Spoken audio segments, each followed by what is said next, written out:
Et il dit, mais je ne suis pas surpris par rapport à ce que vous êtes en train de dire.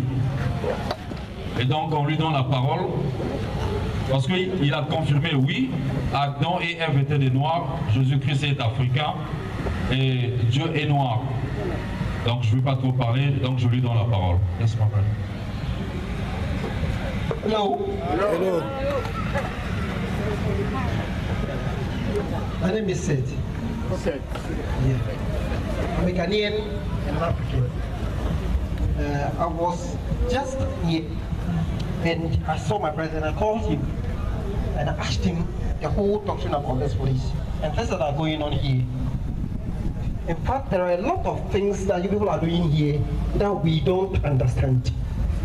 We had a lot of chat, and I realized that there is one thing that I believe already. Although I don't belong to a church that have this doctrine. Hello? That have this doctrine. But what I saw there is Jesus, God is African and Jesus is black, or God is black, Jesus is South African. And it is true. It is true. The white men came to take our story. No, right now people are knowing the truth. The truth is there. They change our story. But people are right now unraveling the story. The story is there. They keep it there. And people have traveled and done a whole lot of research. And have come to realize that we Africa, we are the real people God created.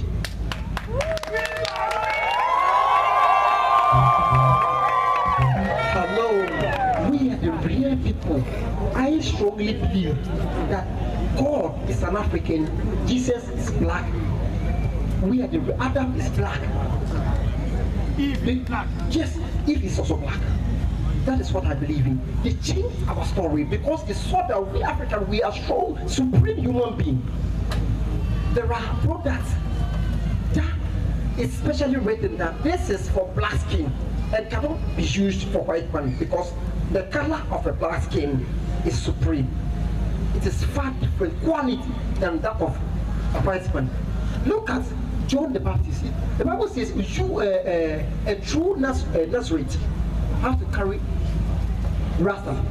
That's a straight one. And ask yourself,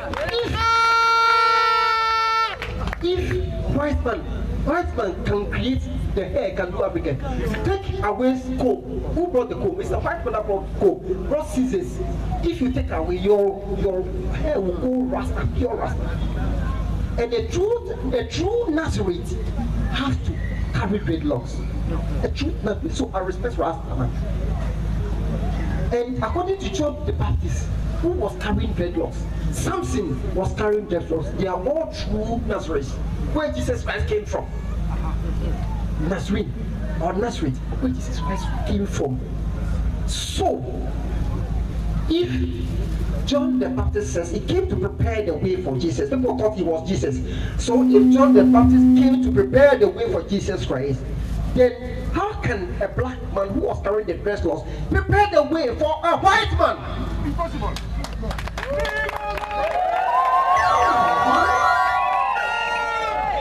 How possible can even today can somebody who is black say that I am preparing the way, I'm making the way for a black man to a white man to come? No, it's not possible. So I came to testify that if you have this knowledge, then you have really seen the truth. You have seen the truth. Merci beaucoup, frères et sœurs. En fait, notre frère ghanéen vient juste de nous confirmer.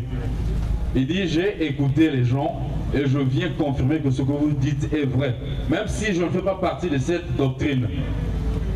Dieu est noir, Jésus-Christ est africain, Adam et Ève étaient des noirs. La vérité a été changée. Et puis il dit une chose très importante, parce qu'en ce temps-là, les noirs n'avaient pas trop la connaissance. Donc lorsque les blancs ont reçu les histoires, en fait, ils avaient déjà la capacité de changer l'histoire. Et aujourd'hui, il vient confirmer et j'apprécie, même si je ne peux pas faire partie, mais en tout cas, vous êtes dans la vérité. Nzambe Bonga. Merci beaucoup. So I'm going to give... Okay, brother Papa Milanzambi. Okay, thanks so much.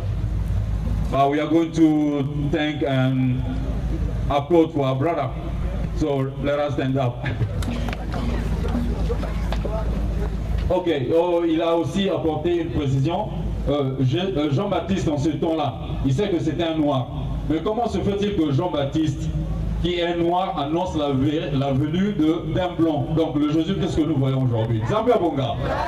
Donc nous allons applaudir. C'est bon, on est déjà parti. Applaudissons. Applaudissons. Applaudissons. Milolo. So, la chorale.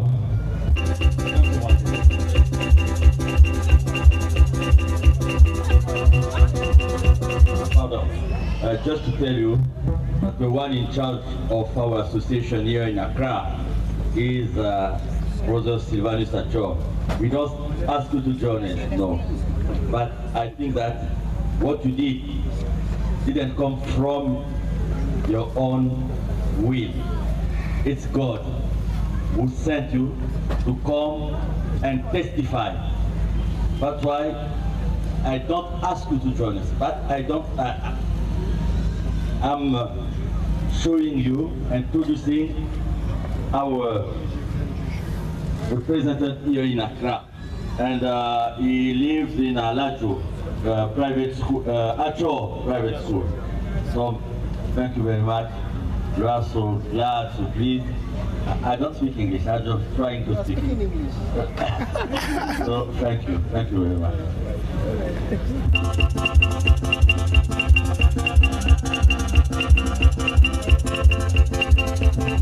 Oh, jet.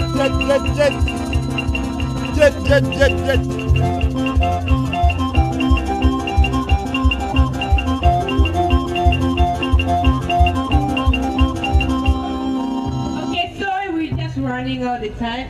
We have to give the word to Sister Jiva for the testimony. We are going to continue with the testimony. We are going to call 3 people: Brother Paulin Paquet, Brother Jacques Ataï, and Brother of the Côte d'Ivoire. So the 3 people must come now, and we are going to close with the testimony with them. Le frère Paulin Capé, le frère Jacques Ataï et le frère de la Côte d'Ivoire sont priés de venir à la chronique pour donner leur témoignage. Merci.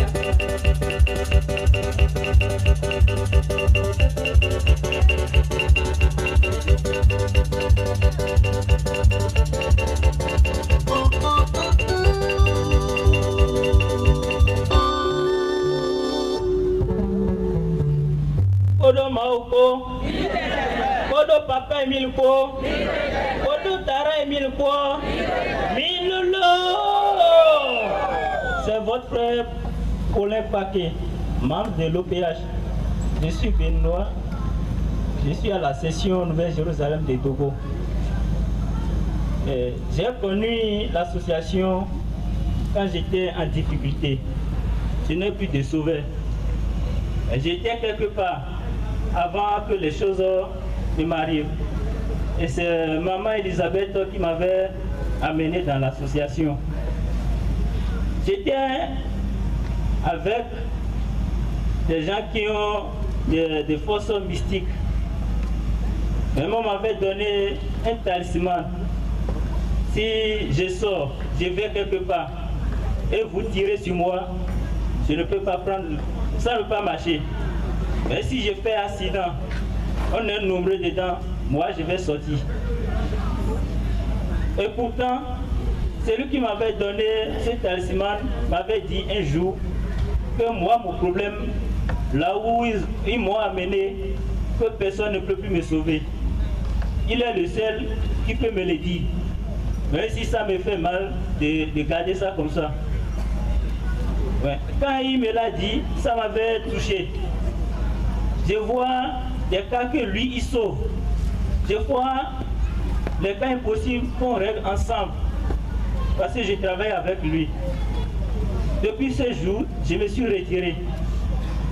Alors, on était à Cotonou. Moi, je suis descendu, je suis venu à Togo. Les problèmes persistaient. Jusqu'à ce que j'ai connu une fille sirène. Moi-même, je ne savais pas. Le premier jour, j'étais allé prier.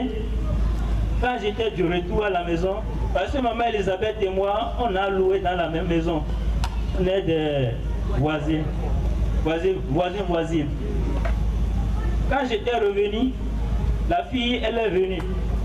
Quand elle est entrée dans le salon, elle m'a demandé la chaleur qui est dans le salon.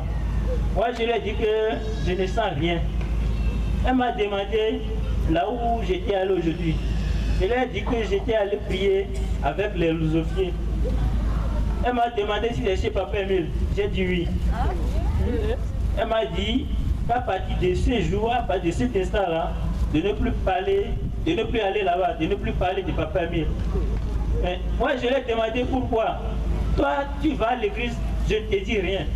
Moi, j'étais allé prier, mais qu'est-ce qui arrive? Donc, elle a commencé par crier. Oh, ça m'a dépassé. Là où il y a du bruit, moi, je n'ai pas resté là-bas. Elle est sortie quand maman Elisabeth l'avait appelée. Ma chérie, qu'est-ce qui se passe? Je t'avais dit que si Pauline te fait quelque chose de venir me voir, moi, je vais régler ça, non? Et elle a dit à maman Elisabeth que c'est comme ça Pauline a dit qu'elle a été chez Papa Emile. Maman Elisabeth lui a dit, mais Papa Emile, c'est le même Dieu qu'on adore. Elle a dit non, que le nom là, qu'elle ne veut pas attendre ça. Donc c'est comme ça qu'elle est rentrée chez elle. Moi, je continuais la prière. Ils ont fait leur manigance et j'ai encore abandonné. Je suis infirmier. J'allais à l'école, j'ai été au bac 2013 et ça n'avait pas marché. Parce qu'en classe, si on écrit au tableau, c'est le noir pour moi. Si je prends le cahier, je n'arrive pas à lire. Or, depuis 6e en terminale, je n'ai jamais échoué. Je suis parmi les meilleurs. Donc, quand j'ai été au bac, ça n'avait pas marché et je suis un orphelin de père et de mère. Je ne sais pas comment faire. J'ai postulé à un test où j'étais allé à Songhai. Donc, j'ai fini là-bas. C'est quand j'ai fini que le frère en question, le monsieur en question que je parlais, qu'il est féticheur, en question j'étais chez lui, c'est un frère à moi. Donc, un jour, la sirène, elle est venue. Quand elle est venue, elle m'a dit que si je sais qu'elle est responsable. Je lui ai dit oui. Mais si je vais aller quelque part, si je te dis ça marche, non. Je sais que tu es responsable. Elle m'a dit qu'elle a des choses à me dire, mais je ne peux pas les supporter. J'ai dit non, oublie cette affaire. C'est là qu'elle m'a donné, elle m'a dit qu'elle est reine dans la mer et son nom est Aurasika. Si jamais elle attend ça quelque part, c'est ma mort. Jusque là, je n'ai pas le courage de dire ça à qui que ce soit, malgré que j'ai le talisman avec moi. Donc, on m'avait confié des fermes. Je suis technicien pour l'organisation, la gestion d'une ferme. Il y a des particuliers qui me le confient. Il y a un promoteur qui a perdu son papa. Donc j'étais allé l'aider. Quand j'étais du retour, c'était un samedi soir, il y avait une fête à la session à Doko. Donc, de mon retour, je n'ai pas rentré dans ma chambre. La chambre m'a orienté directement vers maman Elisabeth. Je suis entré dedans quand elle a entouré des sœurs venant du Congo, du Bénin. Elle discutait là. Et elle est en train de leur dire que c'est un jeune qui a de l'avenir, mais les mauvais esprits ne veulent pas. Elle est en train de le parler, elle a continué la prière après qu'il a laissé. C'est là que j'ai commencé le témoignage et les soeurs ont dit Roi Sika là, que j'ai la chance, sinon elle allait me tuer depuis. Même si j'ai un programme le lendemain, là, le dimanche là, que je dois annuler ça et venir à la prière. La sœur Pauline, et la sœur Pauline aussi, elle est là. Donc, le lendemain matin, moi je me suis déjà apprêté et je suis venu à la prière. je voulais faire témoignage, il n'y avait pas le temps. Les bagages des frères étaient dans la chambre de maman Elisabeth. Quand on a fini, tout le monde était pressé pour rentrer. Elle m'a dit d'aller chercher les bagages. Et quand j'étais venu chercher les bagages, arrivé au marché, la sœur Paula a dit qu'elle avait oublié. Elle a dit à papa Tino que c'est un jeune qui a des témoignages et sa situation, que c'est grave. Comme ils étaient pressés, papa Tino m'a demandé si j'ai un numéro WhatsApp. On avait commencé, et il a dit le mieux là, que c'était lui envoyer les témoignages par WhatsApp. C'est là qu'il m'a donné son numéro. J'ai fait le témoignage. Il a dit, avec le cas là, que je dois faire purification, même passer le même membre en même temps. Il m'a envoyé l'argent et maman Elisabeth a complété. On m'a fait le sacrifice de purification parce que dans le temps, je n'ai rien. Mais pour manger, c'est le problème. Si je trouve l'argent, je ne sais pas ce que je fais avec. Mais quand on a fermé le courrier, il y a une lumière qui est venue sur moi. Il a dit que ma vie, que ça a changé. J'ai appelé le papa Tino, je lui ai dit ça. Il a dit, ah bon, déjà, que toi tu es un enfant chéri de papa Emile. C'est à partir de là que je vois papa Emile. Maintenant, je lui ai demandé comment faire pour chasser la fille là. Papa Tino m'a dit non, il faut t'agenouiller et demander à papa Emile que lui, il est au courant de tout. Dans la même nuit, j'ai fait la prière. Il sonnait 4 h du matin quand j'ai fait un rêve. Dans le rêve, j'ai vu la fille. Je l'ai appelée. C'était à l'école. Quand je l'ai appelée, elle a tourné le regard. Quand on s'est fixé, elle m'a demandé si elle a pris quelque chose qui m'appartient. Je lui ai dit, Nadège, c'est Paulin qui t'appelle, hein, l'enfant de papa, 10 000 fois c'est Tikwabo. Quand j'ai dit ça, elle a pressé les pas, elle s'en va. Le lendemain, arrivé à l'école, on était à la cantine. Souvent, si on est avec des amis, moi je mange vite. Je l'ai vu parmi ses amis, je l'ai appelé, j'ai dit Nadège. Quand elle m'a vu, elle a récité la même chose. Si elle a pris quelque chose qui m'appartenait. C'est Paulin qui t'appelle, hein, l'enfant de papa, 10 000 fois c'est pas beau. Elle a quitté ses amis, elle pressait le pas, elle est allée. Mais depuis ce jour-là, si elle me voit venir là, elle prend sa tangente. Donc, vraiment, papa Emile me fait beaucoup de choses. Cette année, le bac que moi j'avais cherché, je n'ai pas trouvé. Il m'a dit, mon fils, tu as beaucoup de mots derrière toi. Bien vrai que tu sais faire quelque chose déjà. Laisse tout et va à l'école. Je lui ai dit, papa, moi je n'ai pas l'argent pour poursuivre les études. Il a dit, non, vas-y. J'ai démissionné. Là où je travaille, j'ai démissionné. En ce moment, maman Elisabeth, elle est au nord du pays. Elle n'était pas là. Je ne sais pas comment je vais faire. J'ai un ami, il est le maire de Tovikren, c'est une commune voisine du Togo. J'ai fait le dossier. J'étais allé dans la commune, j'étais allé là pour déposer le dossier parce que quand je suis venu à Togo, je suis revenu à Togo, tout le monde me connaît, on sait déjà que je travaille. Maintenant, porter kaki et commencer l'école, ça me fait honte. Alors, papa Emile m'a dit que c'est candidat officiel que je vais faire, que je ne vais pas me présenter comme candidat libre. Donc, quand j'étais allé là-bas, le directeur de l'école m'a dit que je vais faire la première partie en témoin avant de passer le bac.